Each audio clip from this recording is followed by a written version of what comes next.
Kars, kalesi, köprüleri ve antik yerleşim yeriyle yüzyıllardır cazibe merkezi olma özelliğini koruyor. Kars'ın tarihi 5000 yıl öncesine uzanıyor. Anadolu'da M.Ö. 9. ve 6. yüzyıllar arasında Urartular döneminde altın çağını yaşarken Kars'ta medeniyetin ilk izleri atılmış. Kars ayrıca bir portreler şehri. Rus yazar Pushkin 1829'da Kars'a gelir ve şehirden büyülenir. 1877 yılındaki Osmanlı-Rus Savaşı'ndan sonra Kars, Rus egemenliği altına girmiş ve 40 yıl boyunca 1917 yılına kadar Rus egemenliği altında kalmış. Ruslar Kars'a girdiklerinde buraya kendi ihtiyaçlarını giderebilecek binalar inşa etmeye başlamış, sokakları birbirine dik kesen ızgara planlı caddeler oluşturmuşlar. Bu caddelere tek veya iki katlı, daha çok Baltık mimarisi stilinde yapılar inşa edilmiş. Bu binaların inşasında sert ve dayanıklı olan bazalt taşı kullanılmış.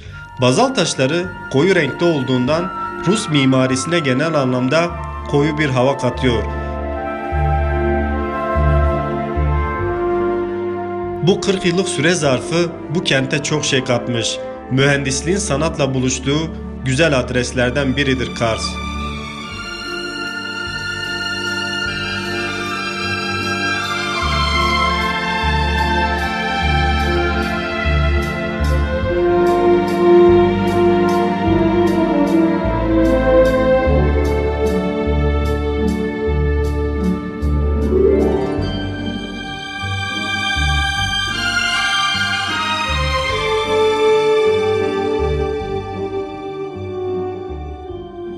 Kars tarihi bir kent.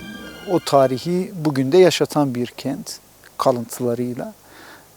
Geçmişine baktığımızda işte Hurilerden, Hititlerden, sonra Urartulardan, peşi sıra Kafkaslardan ve Orta Asya'dan gelen halklara ev sahipliği yapmış.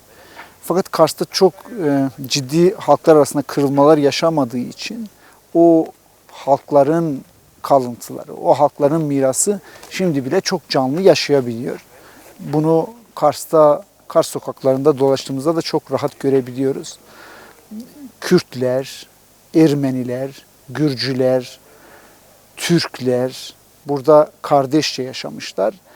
93 Harbi'nden sonra 40 yıllık bir süre Rus egemenliğinde kalınca Kars o dönem, daha sonra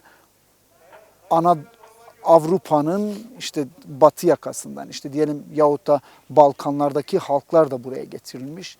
Bazı köylerde Yunan, Alman, Pomak ve Slav halklar yaşamış. İşte bunların çok Cumhuriyet dönemiyle birlikte çok kalmadı kimse ama bazı köylerde birkaç Alman yahut da asimile olmuş birkaç işte diyelim Ermeni kaldı ancak. Ama o kültür, o kültürel alışveriş halen yaşamakta Kars'ta. Şu an bulunduğumuz yer Kars Kalesi. Kars Kalesi'nin işte bahsettiğim o silsilede çok stratejik bir bölge burası. Kars, Kafkaslarla Anadolu'nun kapısı. Kars. Burası da Kars'ın en stratejik noktası. Kale geçmişinden beri burada ama işte şimdiki bilinen resmi tarihle sadece Selçuklulara mal edilen bir yer fakat değil. Sürekli örneğin diyelim yapılaşma yapılmış, sürekli elden geçirilmiş, tadilat yapılmış. Dönem dönem çok ciddi depremler de geçirmiş burası. Ama örneğin diyelim kale tüm kültürlerin mirasçısı aynı zamanda Kars'ta. Kars'ın en eski yerlerinden birisi burası kale ve kalenin etrafındaki işte diyelim tüneller var, sarnıçlar var, ahırlar var. Çok büyük yerler var. Şehir merkezi 1878'e kadar kalenin alt kısmında konumlanmıştı. Fakat 1878'de Rusların elinde o 40 senelik dönemde kalınca bu sefer şehir merkezini aşağıdaki ovaya yayıyorlar. İmarı yapılıyor ve tarihi binalar yapılıyorlar. Yapılan tarihi binaların çoğu zaten Hollanda'dan getirilmiş mimarlar tarafından yapılmış. Baltık mimarisiyle yapmışlar tarihi evleri. Kars'ın 40 kilometre işte diyelim Kafkaslara doğru, şimdiki işte Rusya'ya doğru, Sovyet'e doğru olan kısmında tam sınırda, Ermenistan'la olan sınırda Ani harebeleri var. Orası Kars'tan daha eski bir yer. Dediğim gibi işte Huriler, Hititler, Ermeniler, oraya da ev sahipliği yapmışlar. Hatta bu işte Türklerle Kürtlerin ittifakı hep 1071 Malazgirt Savaşı'yla bahsedilir ama aslında ondan 7 yıl önce işte Bagrat Krallığı var Ermeni tarihi kentinde. O krallığı Selçuklu Sultanı Alparslan ve Şeddatlı Kürtler birlikte alıyorlar. Ani'de tüm kültürler birlikte barış içerisinde Şeddatlı Kürtler döneminde 200 yıla yakın yaşatılabiliyor. İşte ilk ittifak aslında buradaki halkların birbirleriyle ittifakı yahut da Orta Asya'dan, Kafkas'tan gelen halklarla ilk ittifakı belki Ani harebelerinde o Şeddat dönemiyle başlıyor. Şehir merkezinde çok sayıda kilise var, çok sayıda tarihi bina var ve bunlar halen de yaşatılıyor. Kars'ta o anlamda bir duyarlılık var. Dedim ya işte halklar birbirlerini çok kırmamışlar Kars'ta. O yüzden birbirlerinin kültürlerine bir saygı da var. O yüzden de birbirlerinin kültürlerini de korumuşlar.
Abdülhamit dönemi aslında Osmanlı'nın gerileme dönemi devam ediyor. O dönemde Osmanlı toprak kaybediyor aslında. İşte kaybettiği topraklardan birisi de Kars, Ardahan ve Batum.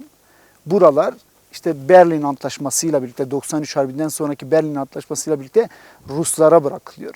Hatta işte trajiktir. Buralar Ruslara bırakılınca bu sefer buranın dışında işte Ermeniler ve Ezidiler aslında 1915'lerden falan bahsediyoruz ya.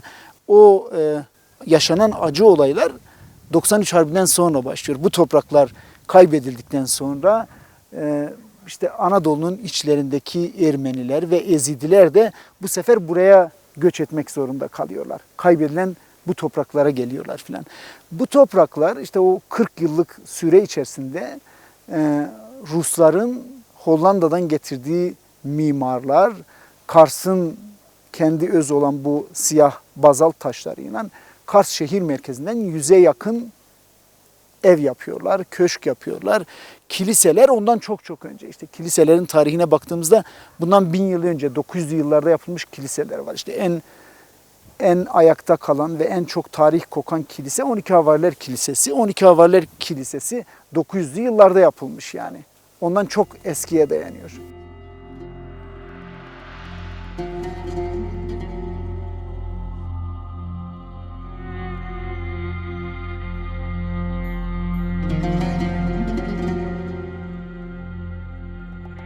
Kars'ın sembollerinden biri de kalesidir. Stratejik bir noktada şehre hakim bir tepede kurulan kaleyi kuş bakışı görmek ve fotoğraflamak için ideal bir yer. Resmi kaynaklar kalenin tarihini her ne kadar Osmanlı ve Selçuklulara dayandırsa da M.Ö. 8. yüzyılda Urartular tarafından kurulduğunu söylemek mümkün. Öyle ki bazı kaynaklar kalenin tarihini Hurilere kadar götürmektedir. İşin aslını bir de yazar Ayhan Erkmen'den dinleyelim.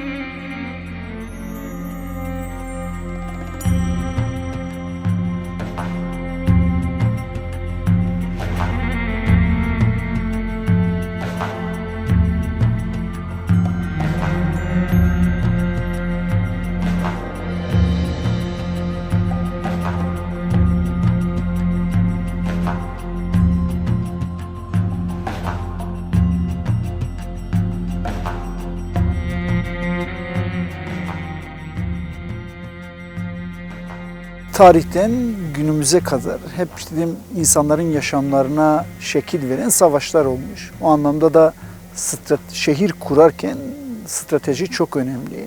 İmarı ona göre dizayn ediliyor. Kars'ın da işte diyelim şehir imarı tüm işte milattan önceki site devletleri gibi Kars'ın en yüksek yerlerinden bulunan bu tepenin üzerine kuruluyor. Bu tepenin üzerine geçmişten beri işte kale var ve bu kalenin etrafında da tüneller, evler, hanlar, hamamlar var. İzleri de şimdi de var zaten. Tüneller, kilometrelerce uzunluğunda tüneller var. Savunma amaçlı yapılmış bu kale. Kars'ın en yüksek yeri ve tüm yeri görebiliyor. İşte demin de bahsederken işte Kars'ın tarihinde işte Hurilerin, Hititlerin izlerinin olduğunu söyledik. Kalenin tarihini getirip Urartulara bağlıyorlar. Çok da böyle bağımsız arkeolojik kazılar yapılmadığı için işte orayla bağlantılandırılıyor. Biraz da belki şeydir işte Hurilerin, Hititlerin, Kürtlerle olan ilişkisinden kaynaklanmış olabilir bu. İşte Urartulardan beri bu kale var burada. Ama dönem dönem işte savaşlardan dolayı, dönem dönem burası aynı zamanda deprem fay hattı üzerinde. Depremlerden dolayı çeşitli dönemlerde tadilatlar yapılmış.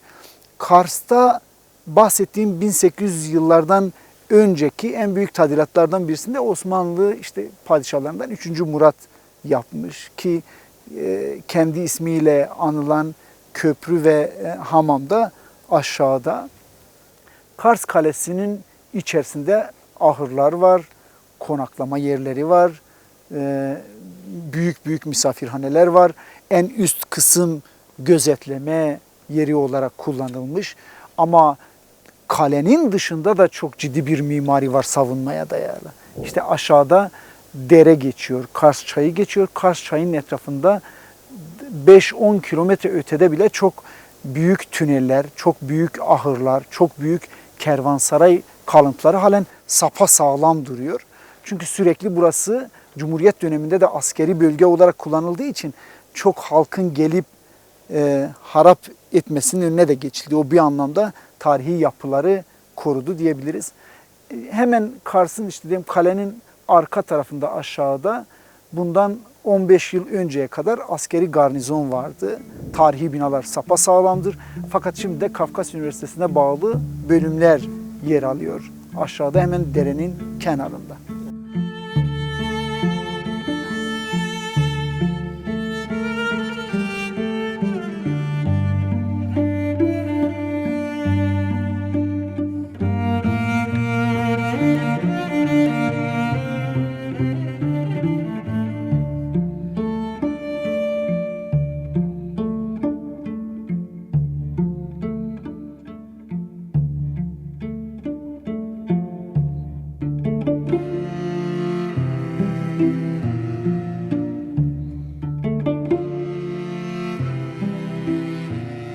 Kalenin etrafında da çok önemli kalıntıları görmek mümkün. Bunlardan bazıları sarnıçlar, kaya mezarları ve tüneller. Kars'ın önemli mekanlarından olan kale ve çevresinin ilgisizlik ve bakımsızlıktan dolayı adeta kaderine terk edilmiş durumda.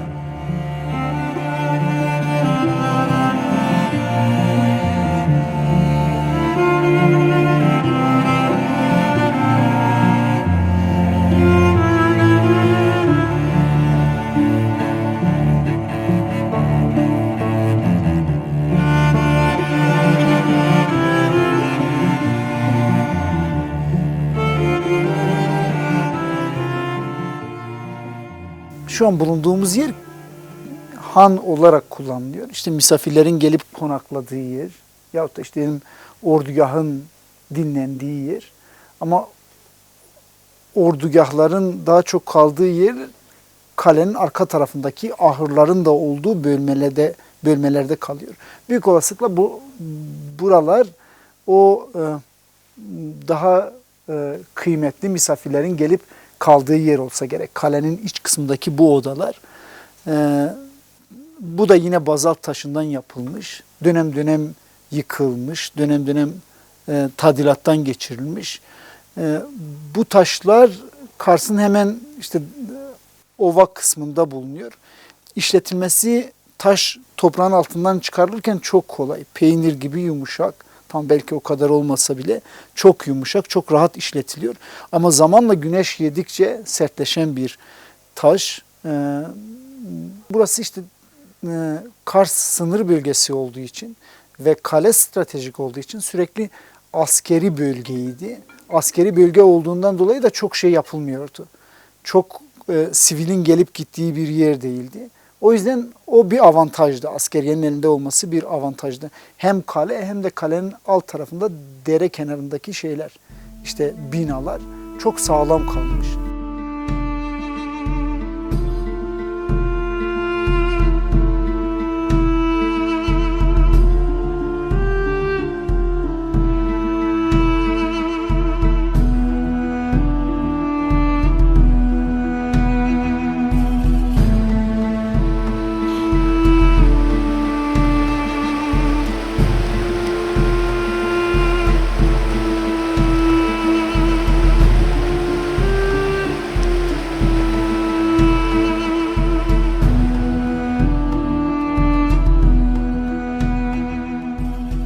Kars'ta gezip görebileceğiniz birçok tarihi kültürel mekan mevcut. Bu nadide yerlerden biri de Taş Köprü'dür. 1579 yılında Osmanlı Padişahı 3. Murad'ın emriyle Lala Mustafa Paşa tarafından yaptırılan köprünün tamamı düzgün kesme bazalt taşından yapılmış. 1725'te köprünün yıkılan bölümü Hacı Ebubekir tarafından yaptırıldı. Kars'ın sembol yapılarından olan Taş Köprü günümüzde halen işlevini devam ettirmekte.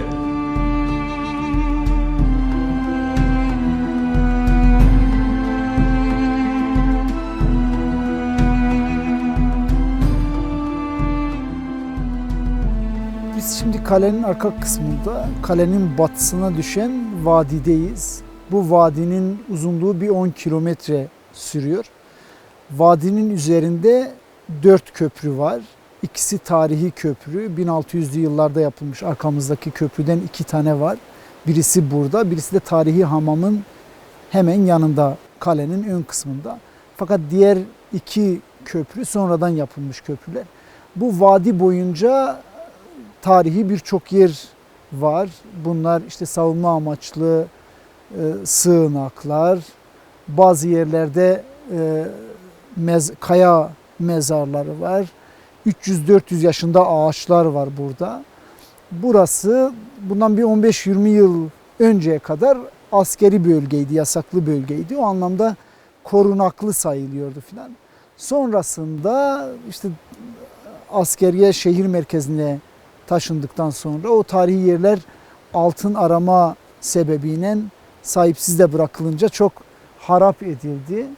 Etrafta çok sayıda işte dediğim gibi sığınak var, ahır var, savunma amaçlı gözetleme kuleleri var.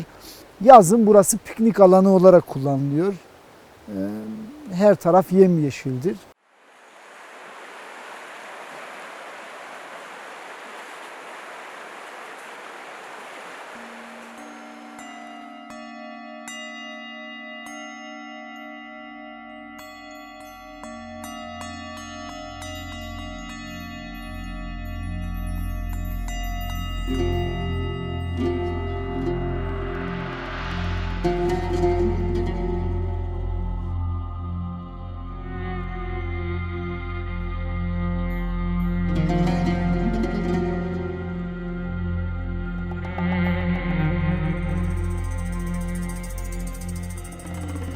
İki farklı dine ev sahipliği yapan ve günümüzde İslam ibadethanesi olarak kullanılan Kümbet Camii, geçmişi itibariyle kilise olduğundan eski adıyla Havariler Kilisesi olarak da bilinir.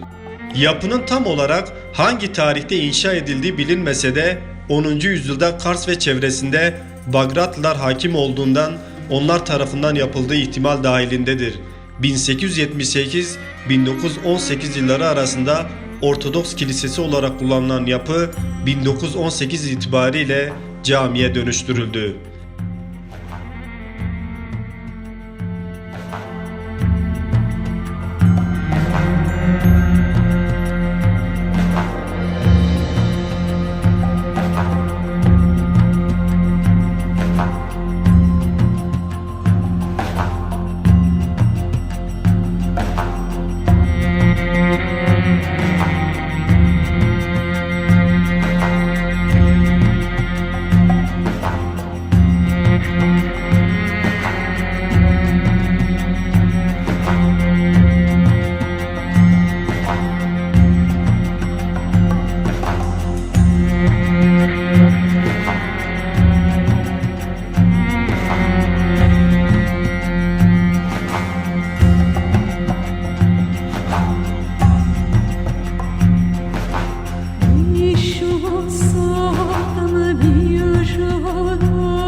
Şimdi önünde bulunduğumuz tarihi mekan 12 Havariler Kilisesi. Kars'ta sembol yapılardan birisi de burası. İsmini Hazreti İsa'nın havarilerinden alıyor. Hemen kubbenin alt kısmında her havari için bir figür yapılmış zaten. Gördüğümüzde, gezdiğimizde görürsünüz.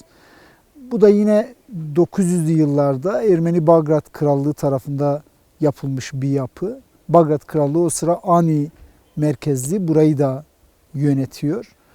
Bagrat Krallığı o dönem bu bölgedeki dini merkezin temsilcileri aynı zamanda. Anı Ören yerinde de aynı bu mimariden onlarca kilise var. Kalıntıları mevcut halen. Mimari yapısı Van'daki Ahtaman Adası'ndaki kiliseye de benziyor. Bazalt taşlarıyla yapılmış bu kilisede. İşte 1000 yıllık bir ömrü var. Son dönemde camiye çevirmiş. Burası da ne yazık ki. İsmini de değiştirip Kümbet Camii koymuşlar ama o kültürel ismiyle halen anılıyor. Yani 12 Havariler Kilisesi diye biliniyor burası. Kalenin hemen dibinde şehir başlıyor zaten. Eskiden şehir kalenin hemen eteğindeymiş. Fakat o 93 Harbi'nden sonra bu düzlüğe yayılıyor şehir. İşte burası aslında başlangıç yerlerinden birisi. Hemen kalenin 12 Havariler Kilisesi'nin alt tarafında da şu an kullanılmakta olan yüzlerce tarihi ev göreceğiz. Son dönemde bu Doğu Ekspresi hikayesinden dolayı kafe ve restoranta çevrilmiş. Ama onlarca tarihi mekan var burada. Halen de sapasağlam duruyorlar.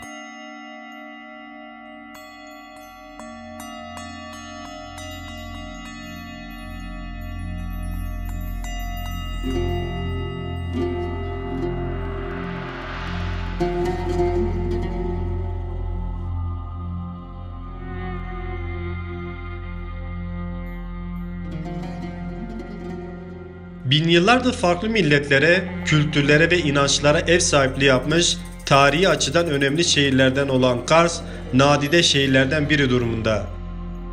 Özellikle kış mevsiminde zamanı olanların Doğu Ekspres farkıyla keyifli ve uzun bir yolculuğun ardından vardıkları bu nadide şehir, insanıyla, kültürüyle ve tarihi dokusuyla yerli ve yabancı ziyaretçilerine keyifli zaman geçirmek adına birçok olanak sunuyor. Urartulardan günümüze önemli bir yerleşim alanı olması nedeniyle de farklı kültürlerin tarihi mirasını bünyesinde barındırıyor.